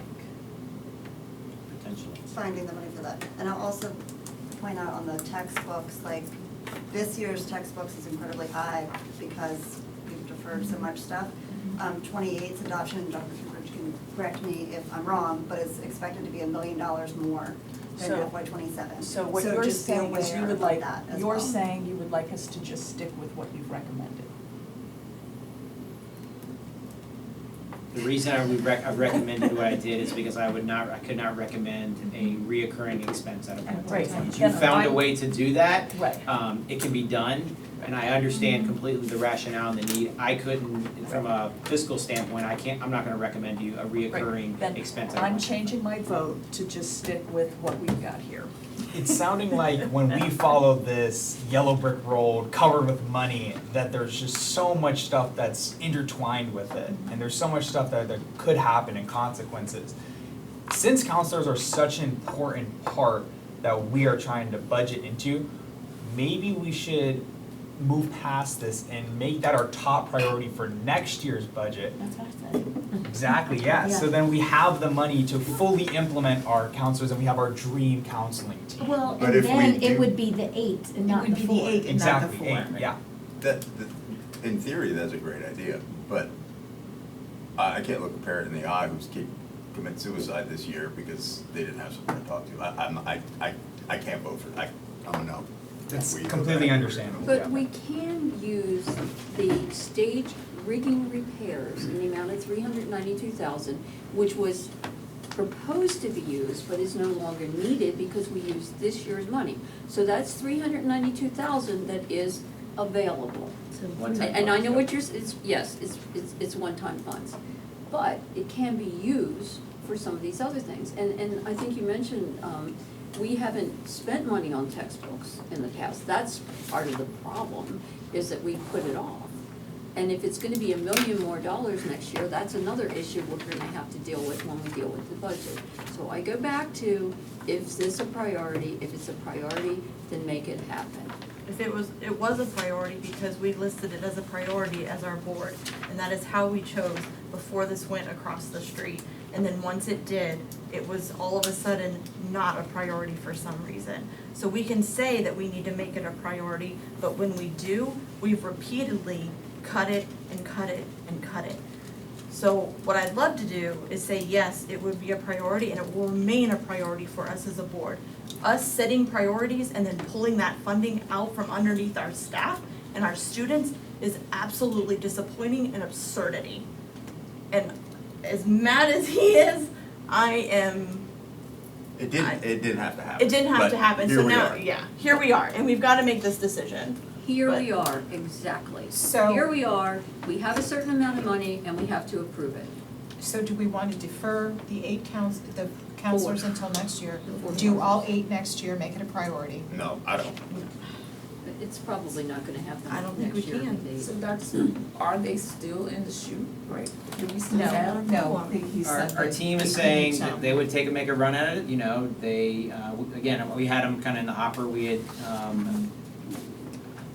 I don't know, we're gonna do our best, if these are approved, we'll do our best and we'll go after them, we'll, you know, if we've got some long-term subs in place and working through that, The thing that concerns me, this is risk. If we do the 435,000 out with the one-time funds, we have to replace it next year.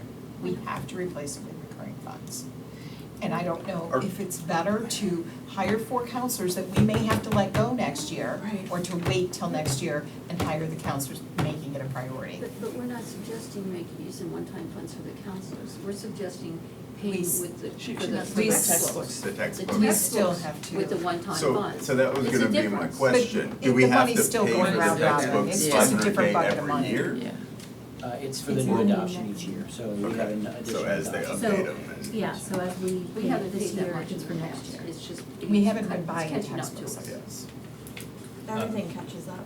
But, We but always then say again, next year. we're gonna propose a budget, every year, we propose a budget based on the needs of the school system. That's our job as a school. I mean, we had a 5-year budget with things covered all the way out to the 5th year, and we just pushed and pushed and pushed because we couldn't do it. And we have a lot of staffing standards that are not up to par, that we voted on in '22. And if you don't do it today, it's not gonna get done. This will get you halfway there. It's not always where we wanna go, but it's halfway and it's progress. And you're gonna be a lot closer to your goal if you're in the middle halfway than getting there next year. Just to talk with you, and you reminded me that the 4 is half of what we want ideally. When I was talking with that guidance counselor, I asked her if they had an extra counselor at that school, if they went from 6 to 7, what would that do to the caseloads? And it would take them from 330 to 284 per counselor. So that would be They're at 3:30? at this one particular school. Or that's her estimate. It's not, That's a problem. yeah. Well, But they're allocated based on the total number of students, and then the schools are able to, sometimes the alpha split, if there's a lot. so I think 4 would help. I think 4 now would help. I just need, Because gotta clearly get- we have schools that are beyond the existing staffing standard that we were trying to meet. right. And Dr. Smith kind of helped me understand, the textbooks, it says new standards required by HQIM. Are those state requirements? Yeah, the state changed the standards. Okay, And gotcha. so what was in your current textbooks or older textbooks are no longer aligned to the standards that are now required by the Being State tested. Department of Education, which is on the SOL test. Gotcha, and then these are physical textbooks, correct? Yes. Okay, they're not like online access keys? It does give you Some online is. access, but it's the physical textbooks that Okay. is really what the main expense, but it does provide digital access. Gotcha. And we're not saying we're not gonna buy the textbooks, it says we're gonna take it out of another pot. We're gonna take it out of a pot that we don't expect to be there next year. No, I fully understand, and I know you're getting frustrated with my questions, and I think it's just important that we understand exactly what we're doing, and again, we would not be, I don't know the intention of whatever happened between us and the Board of Supervisors for them in the middle of the meeting to switch their vote. I don't know the intentions, but these are the consequences. We're last minute sitting here trying to make a decision, and people need to understand why we're making those decisions, and we're not all gonna agree, because it is it's beyond the final hour at this point. And this is, it's not only us having to figure out something last minute, but the trust that's broken, and we talk about how we get a little tinge of jealousy when we see other districts with superintendents that last 10 years plus. But then we do things like this, where it breaks the trust not only between each other, between us and the other board, between our staff, we make them do all this extra work.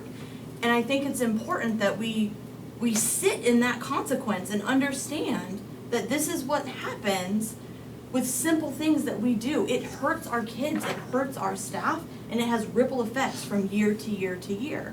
And so I just really want us to understand, and I'm sorry, I'm gonna ask the questions, and you can get frustrated all you want, but I think it's important that we go through the details, so.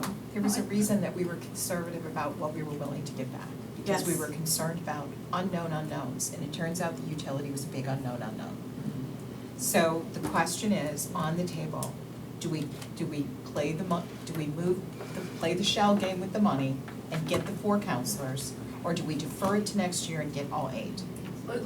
And ask for all 8. You can't say we And get ask- all 8 well, back. put all There's no 8 way you can No, guarantee we put all anything. 8 in our budget. I mean, that utility is still unknown, that's on the The low utility end. is still unknown. We Yeah. could have way more money on the utility, which also means that 1.8 million that we need to match for the bonuses may never happen. Mhm. So So right now, it's not even there, it's not even in the it's not even in the It's not budget even there. because it's mythical money. We have, the money has been allocated by the state, but we do not have access to it until we can match it with our local funds. So the question is, Shannon, how do you feel? Do you want the 4 counselors, or do you want to follow the recommendation as made by Dr. Smith? Take a minute. Both. Go, Are skip you- me, I, skip me. I've lost people to suicide.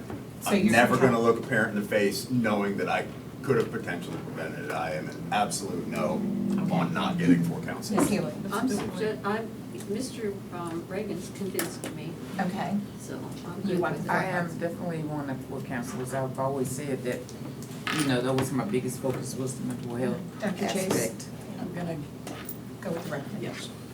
no, I'm gonna, I counted 4 board members, I will just agree with the rest of the board. No, there's only 3.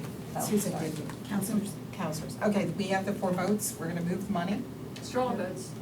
It's just a straw vote. Oh, no, that's right, we can take a vote in a work session, can't we? It's just a straw You vote in can, the we work have a special session. called meeting here shortly to approve the budget. Yes, then then the resolution will be amend the amended and we'll resolution. approve the amendment. All right, so the next question is, how are we gonna fund it? The 435, are we gonna take the 392 that is available now?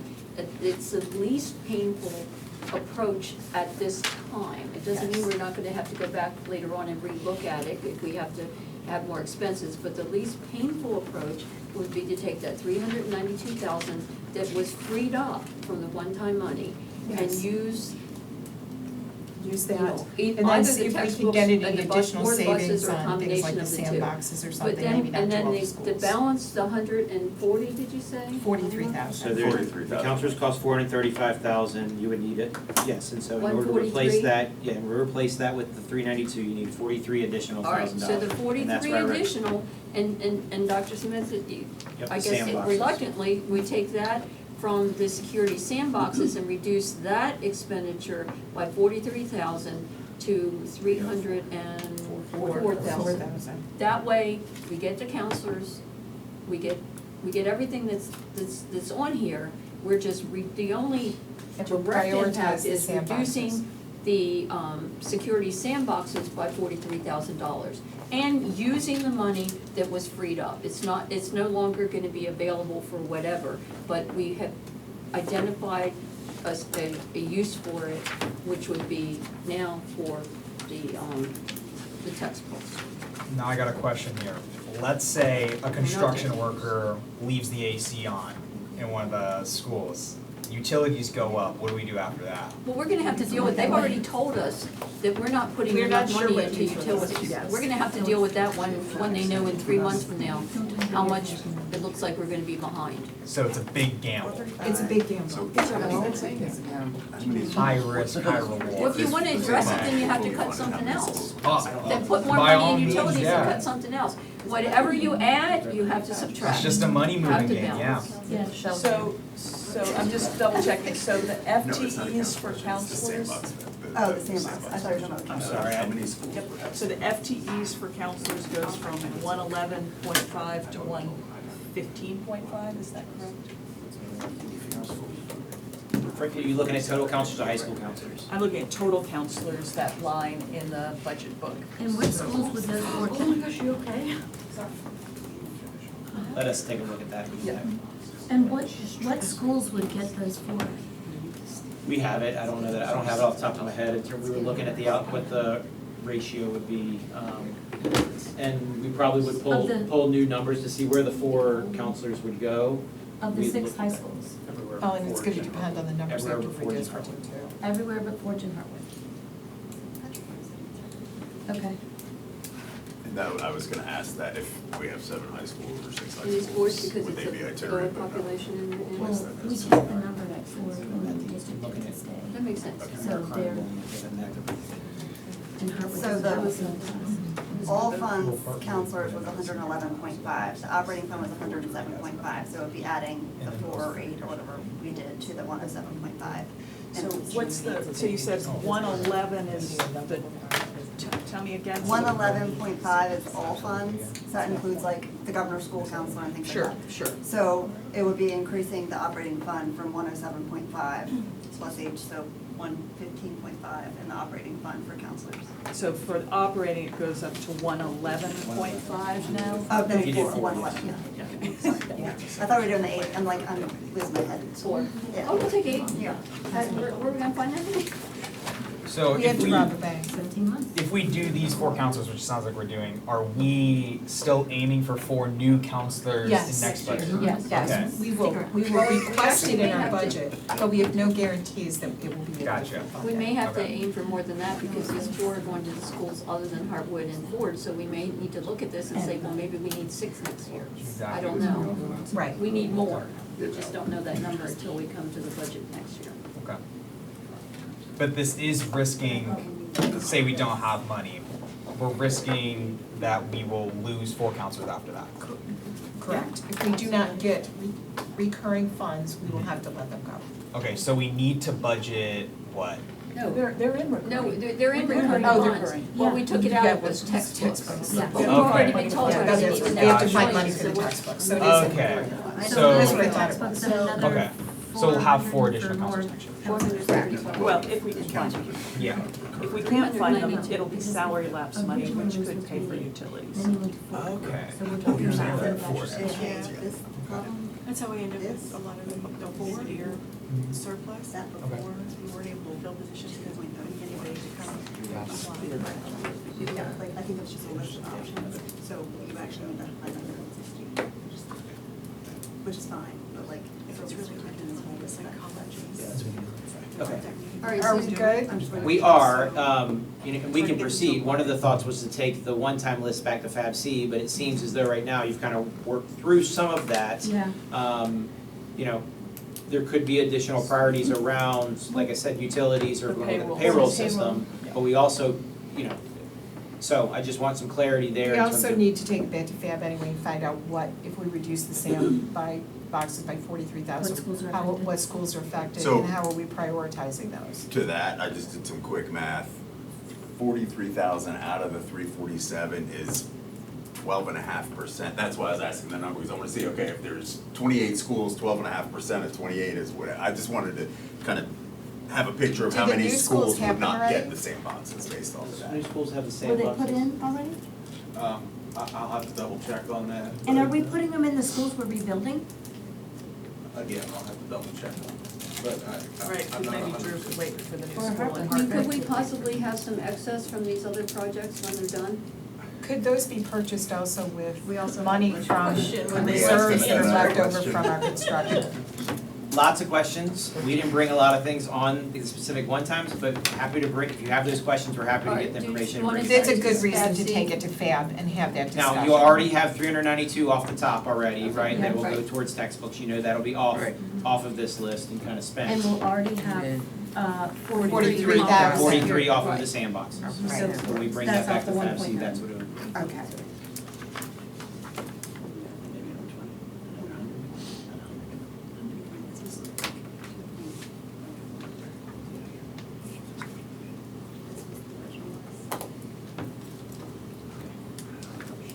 Okay, So do you need time to write the resolution can so we, we can vote? yes, So we'll break Can for we- 15 minutes? give us, Can we make it 10?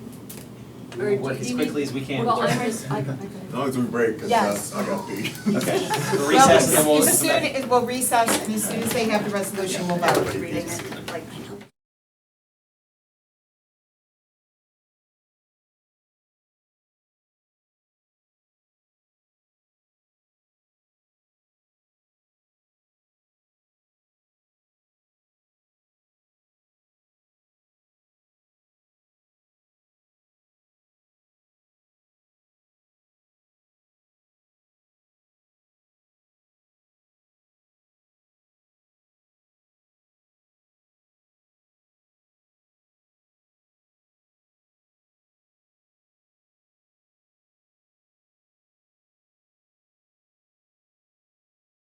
Call this meeting to order so that we can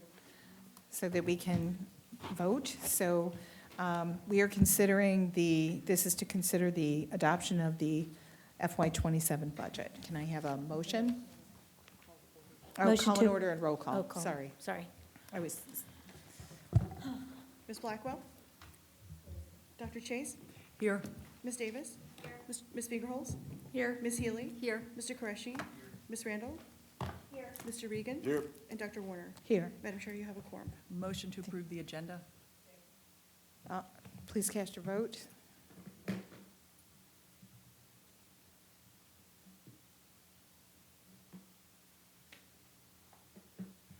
Passes unanimously. Motion to approve the final adoption of the FY '27 budget. Can I have a second? Second. Please cast your, please, let's discuss. Does everybody have a comment? Let me start down here. Mr. Reagan? My only comment is, thank you all for being willing to discuss and work on a solution to get us the 4 additional guidance counselors that our high schools desperately need. for the sake of time, I don't wanna repeat anything that's been said, so, I don't have anything. Thank you. Ms. Randall, did you have a comment? I'm sorry, where it says textbooks and instructional materials, 139.9, is that? What am I thinking? Okay, yes, never mind, I'm good.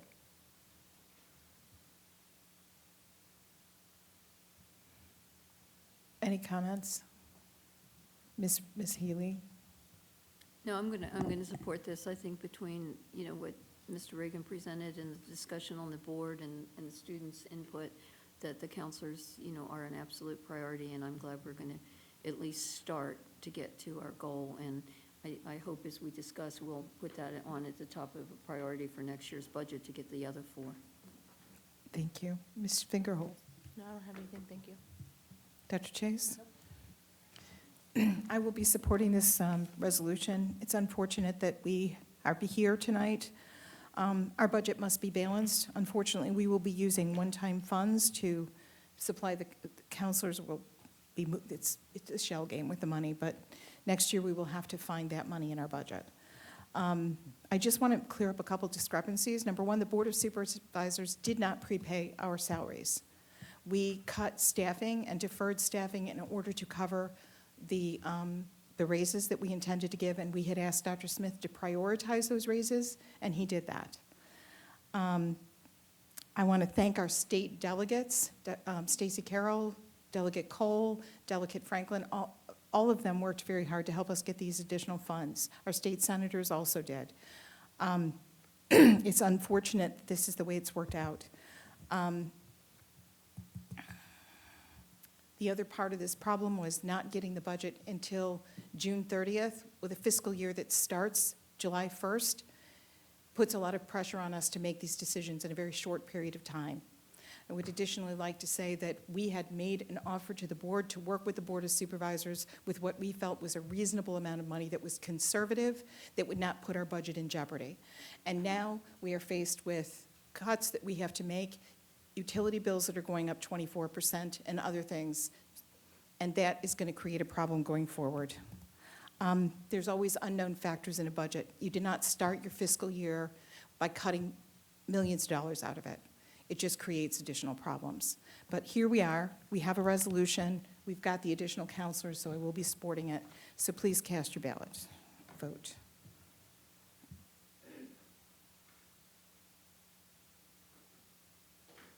The motion carries unanimously. Thank you. This meeting is adjourned.